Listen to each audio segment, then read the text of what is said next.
मैं हूं मनीष कुमार और आज की कहानी केरल के अटिल की है। अटिल केरल के तिरुवनंतपुरम जिले में आता है और तिरुवनंतपुरम शहर से लगभग 30 किलोमीटर उत्तर में स्थित है।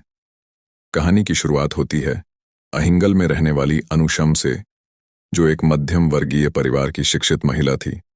अनुशम का विवाह लिजेश नामक व्यक्ति से हुआ था, जो एक सॉफ्टवेयर इंजीनियर था।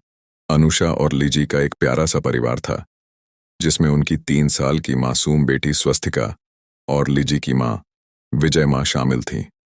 विजय अम्मा, जो एक रिटायर्ड सरकारी अधिकारी थी, जो घर पर उनकी बेटी की देखभाल करती थी। बाहर से देखने पर यह परिवार खुशहाल और सामान्य दिखता था, लेकिन अनुषा की जिंदगी में एक ऐसा मोड़ आ चुका था जो इस परिवार की खुशियों को बर्बाद करने वाला था। अनुशा की मुलाकात टेक्नोपार्क में काम करने वाले नीनो मैथ्यू से हुई, जो एक आईटी प्रोफेशनल था। दोनों टेक्नोपार्क में एक ही आईटी कंपनी में काम करते थे। अनुशा की प्रतिभा और मेहनत को देखकर नीनो मैथ्यू आकर्षित हुआ।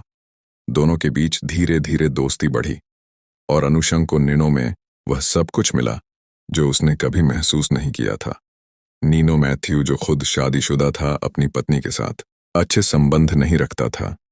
उसकी पत्नी भी टेक्नोपार्क में एक प्रमुख आईटी कंपनी में काम करती थी।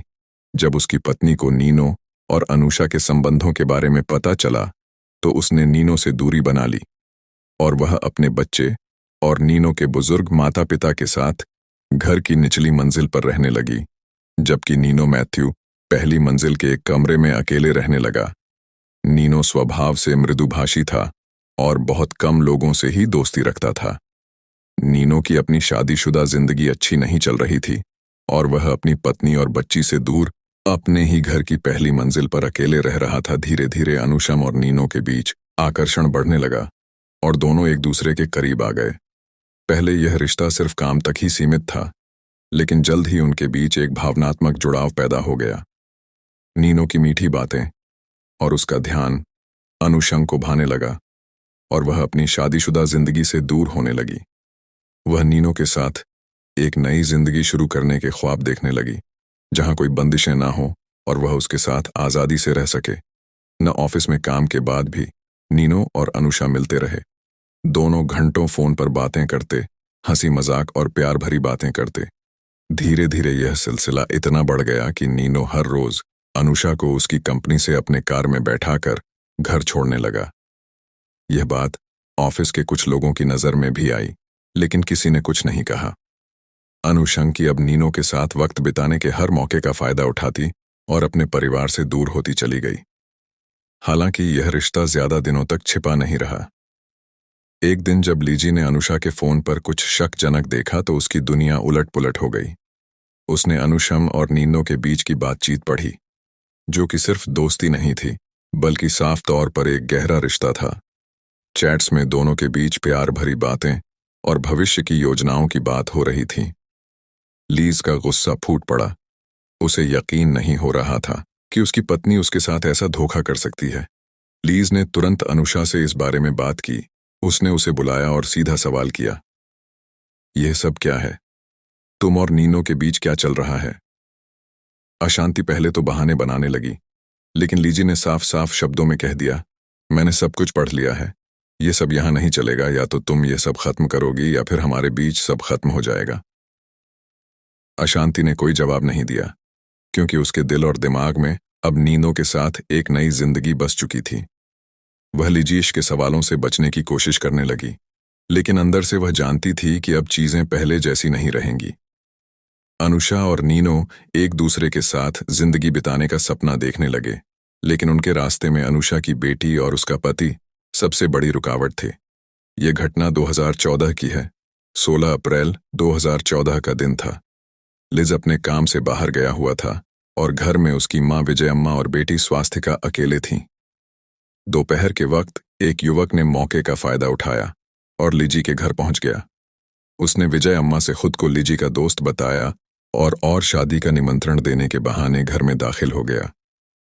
विजय अम्मा को उस समय कुछ संदेह हुआ, लेकिन उस शख्स ने उसे यह कहकर भरोसा दिलाया कि वह लिजी का करीबी दोस्त है। फिर उसने विजयम्मा से कहा कि वह लिजी को फोन करें, ताकि वह उसे भी यह शादी का निमंत्रण दे सके। विजयम्मा ने अपने बेटे लीजी को फोन किया और उसे उसके आने की बात बताई। फोन पर हुई इस बातचीत के बाद उस शख्स ने अपनी असली मंशा को अंजाम देना शुरू किया। जैसे ही विजय अम्मा ने फोन रखा, उसने अपनी जेब से बेसबॉल बैट और चाकू निकाला और विजय अम्मा पर हमला कर दिया। उसने उसे बेरहमी से मार डाला। इसके बाद उसकी पोती स्वास्तिका, जो कुछ भी समझ नहीं पा रही थी, उसे भी उस शख्स ने बिना किसी दया के मार दिया। दोनों की हत्या के बाद नीनो ने लूटपाट का नाटक करने के लिए उनके गहने उतार लिए ताकि पुलिस इसे एक साधारण चोरी का मामला समझे। लेकिन कहानी यहां खत्म नहीं होती।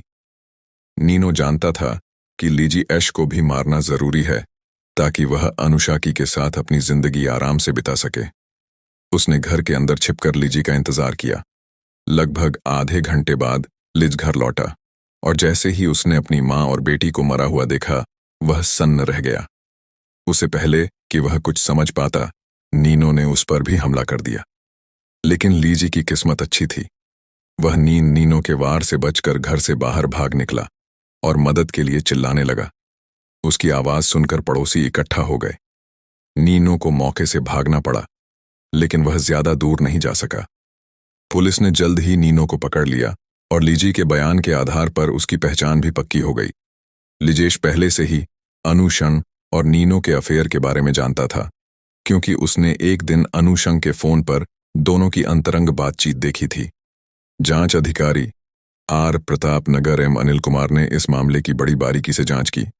उन्हें एक स्थानीय निवासी से यह महत्वपूर्ण जानकारी मिली कि नीनो अक्सर अनुषा को अपनी कार से छोड़ने आता था। पुलिस ने इस सुराग के आधार पर नीनो को उसके घर से गिरफ्तार कर लिया। जब पुलिस ने अनुषा से पूछताछ की तो उसने पहले तो बात छिपाने की कोशिश की, लेकिन फोन की चैट्स और सबूतों ने उसकी साजिश को उजागर कर दिया। दोनों की बातचीत से साफ पता चला कि नीनो और अनुशन ने मिलकर इस खौफनाक हत्या की साजिश रची थी। चैट्स में नीनो ने कई बार कहा था कि वह लिजियश को खत्म कर देगा ताकि दोनों बिना किसी बाधा के साथ रह सकें।